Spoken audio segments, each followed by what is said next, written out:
ఇది fish egg fry చేస్తున్నాను. ఎలా చేశానో చూపించాను చూడండి. లాంగ్ ఎగ్ని బట్టి నేనైతే 3 స్పూన్స్ వేసుకుంటున్నాను. ఇప్పుడు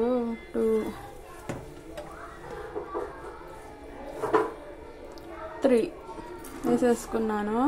ఇప్పుడు ఆయిల్ హీట్ అయ్యేదాకా చూద్దాము. చూడండి ఫ్రెండ్స్, ఆయిల్ అయితే హీట్ వచ్చేసింది. ఇప్పుడు ఉల్లిపాయలు వేసేసుకుందాం. ఫస్ట్ ఆయిల్ దగ్గర కొంచెం జాగ్రత్తగా ఉండాలి. కొంచెం దూరం ఉండి వేసుకుంటూ ఉండండి, దగ్గర వెళ్ళకుండా ఎక్కువ.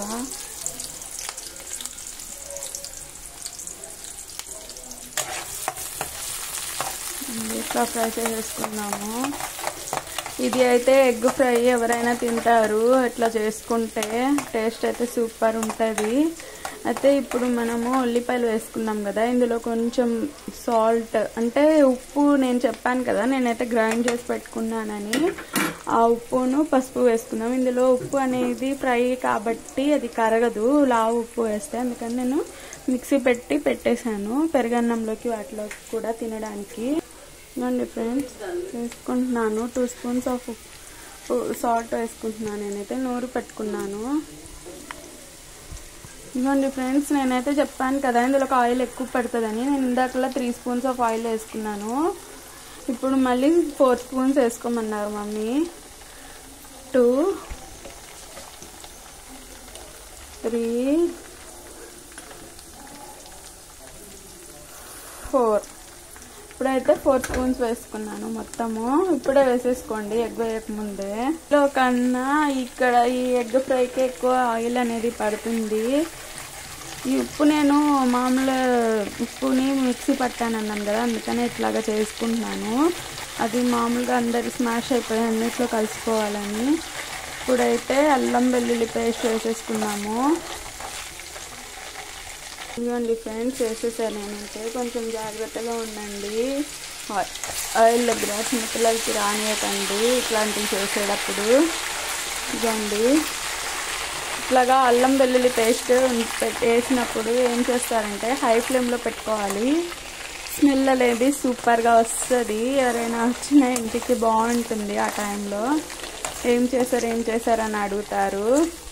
లేదు మాకు అలా అవసరం లేదనుకుంటే సిమ్లో అయినా పెట్టుకోవచ్చు. కాకపోతే హై ఫ్లేమ్లో పెట్టుకుంటే ఏమవుతుందంటే ఆ స్మెల్ అనేది బాగుంటుంది. టేస్ట్ దాంతోనే తెలిసిపోతుంది మీకు టేస్ట్ అనేది. ఇప్పుడైతే పసుపు కూడా వేసేసుకున్నాము.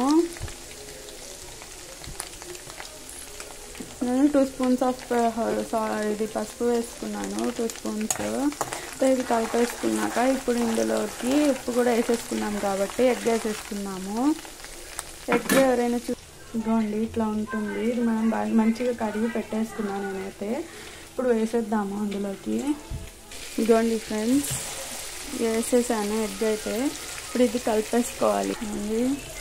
ఇప్పుడే మొత్తము పౌడర్ అవ్వదు, ఉండి మనము ఇట్లా స్మాష్ చేసుకోవాలి. అప్పుడే ఇది పౌడర్ అనేది అవుతుంది. ఇప్పుడు కొంచెం సేపు ఇది ఉడకనిద్దాము.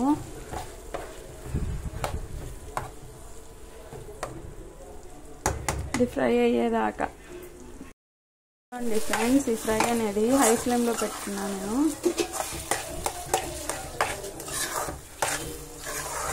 మనము ఇప్పుడైతే మామూలుగా కలుపుకున్న ఇట్లాగా తర్వాత ఇట్లా చేసుకుంటే ఫ్రై అయినప్పుడు సగం తర్వాత బాగా విడిపోతుంది.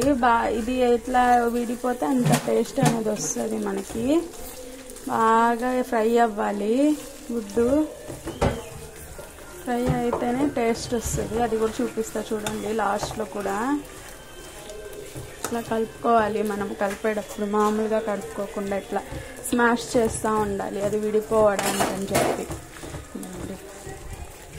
ఇట్లా స్మాష్ అనేది చేసుకుంటే తొందరగా ఫ్రై అయిపోతుంది. అండ్ హై ఫ్లేమ్లోనే పెట్టుకోవాలి. హై ఫ్లేమ్లో పెట్టుకుంటే ఖచ్చితంగా దగ్గర అనేది ఉండాలి. ఇట్లా స్మాష్ చేసుకుంటా ఫ్రై చేసుకోవాలి. ఇప్పుడైతే కలుపుకుంటేనే మనకి ఫ్రై అనేది బాగా అవుతుంది.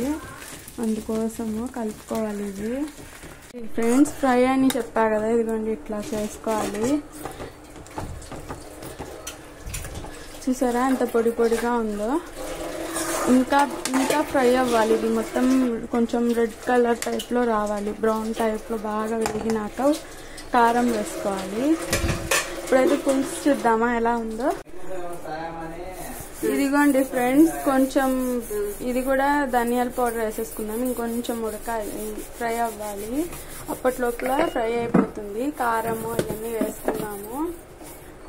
ఇదిగోండి కారం కూడా వేసుకుంటున్నాను. నేనైతే హాఫ్ స్పూన్ వేస్తున్నాను. మీరు చూసుకొని వేసుకోండి. నేనైతే హాఫ్ స్పూన్ వేస్తున్నాను. ఇది బాగా కలుపుకొని ఇది ఫ్రై అయ్యే వరకు ఉంచుకోవాలి. ఇదిగోండి ఇలా కలిపేసుకోవడమే. ధనియాల పౌడర్ బాగా ఫ్రై అవ్వాలి. దాంతో పాటుగా కారం వేసాం కదా, కారం కూడా బాగా ఫ్రై అవ్వాలి, పచ్చి వాసన లేకుండా. అందుకోసము ఉంచాలి, అందుకని అన్నాను ఇంకొంచెం ఫ్రై అయ్యేదాకాని. ఇదిగోండి ఇట్లా ఇట్లా ఇప్పుడు కూడా స్మాష్ చేసుకుంటే ఏమైనా గడ్డలు అనేవి ఉంటే ఇప్పుడే ఫ్రై అయిపోతాయి. మనం మామూలు ఎగ్ లాగా కాదు ఇది. మామూలు ఎగ్ అనుకోండి కొంచెం పెద్ద పెద్ద ముక్కలున్న తినేసేయచ్చు. ఇది అలా కాదు, పచ్చి వాసన వస్తుంది అలాగే ఉంచితే. అందుకోసం ఇట్లా చేసుకోవడము. ఇది ఫ్రై అయ్యే కొద్దే బాగుంటుంది, పచ్చిగా ఉంటే టేస్ట్ అనేది రాదు. Thank you friends. ఇది కొంచెం పచ్చి వాసన పోయే వరకు వేగించుకొని తర్వాత స్టవ్ ఆఫ్ చేసేసుకొని తినేయడమే. Thank you. ట్రై చేయండి మీరు కూడా. Bye bye.